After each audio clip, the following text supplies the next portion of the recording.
Imagine holding absolute, unquestioned power over the people who intentionally ruined your life. They are kneeling in front of you, completely defenseless, and you have the legal authority to do whatever you want to them. Now add the specifics. These aren't strangers. They're your own brothers, who maliciously sold you into slavery and separated you from your father for 22 years. This is the exact scenario recorded in Genesis 45. A massive, devastating drought has swept through the ancient Near East, wiping out crops and triggering a region-wide famine. The starvation gets so severe that 10 desperate brothers are forced to travel from Canaan down to Egypt. Their only hope of surviving is to beg for grain rations from the Egyptian viceroy, the second most powerful man in the empire. But as they bow down to plead for food, they are missing one crucial piece of information. They have absolutely no idea that this terrifying Egyptian official is the sibling they betrayed and discarded decades earlier. This creates a brutal psychological trap. It provides a legally insulated, entirely justified opportunity for catastrophic, bloody revenge. To set the stage for the confrontation, the viceroy, Joseph, orders every single royal guard and Egyptian attendant out of the hall. The heavy palace doors slam shut. The 10 brothers are now completely isolated. They are locked inside a vast, dim room with a foreign ruler who has been aggressively interrogating and testing them for weeks. Think about the pure human instinct operating here. When you hold all the cards and the people who abused you are finally cornered, the biological urge to retaliate is overwhelming. What Joseph does inside this closed room challenges everything we assume about justice, trauma, and proportional retribution. Standing alone with his abusers, Joseph breaks. He begins weeping so loudly that the sound echoes through the stone walls, reaching the Egyptian guards standing outside. He drops the royal Egyptian disguise and speaks to them in their native language, delivering the shock of a lifetime. "I am Joseph. Is my father still living?"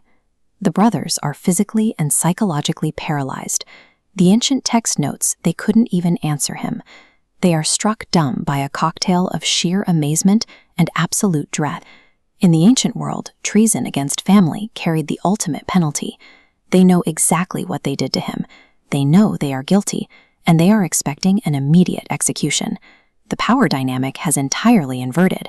The abused victim from 22 years ago is now the absolute judge, and the abusers are at his mercy. But Joseph doesn't order an execution. And importantly, he doesn't excuse their toxic actions or pretend that his years in slavery weren't a horrific ordeal. Look at this timeline. Instead of ignoring the crime, Joseph uses a cognitive tool we can call the reframing framework. He acknowledges the evil actions on this linear path, but he completely changes the author of the story. He tells his terrified brothers, "Do not be distressed, for God sent me before you to preserve life." Joseph is mapping out a dual reality. On the bottom track, we have reality A. The brothers acted out of pure malice, jealousy, and evil choice. They bear full human responsibility for the betrayal and the decades of suffering that followed. But simultaneously, on the top track, we have reality B.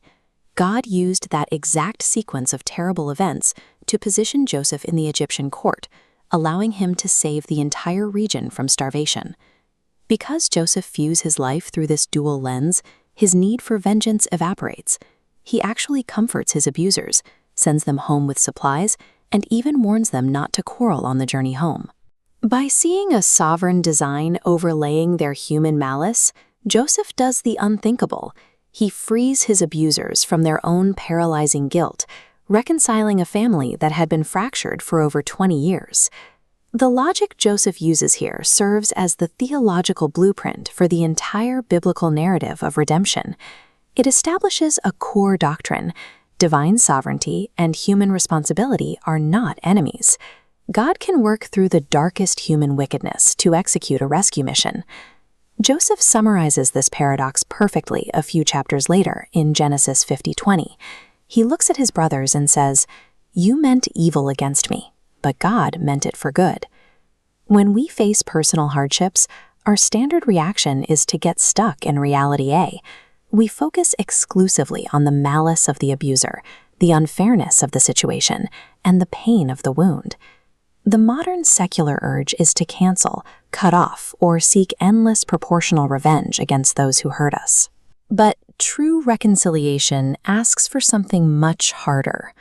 It requires a radical trust that divine sovereign power can take our deepest wounds and repurpose them for a greater, life-saving good.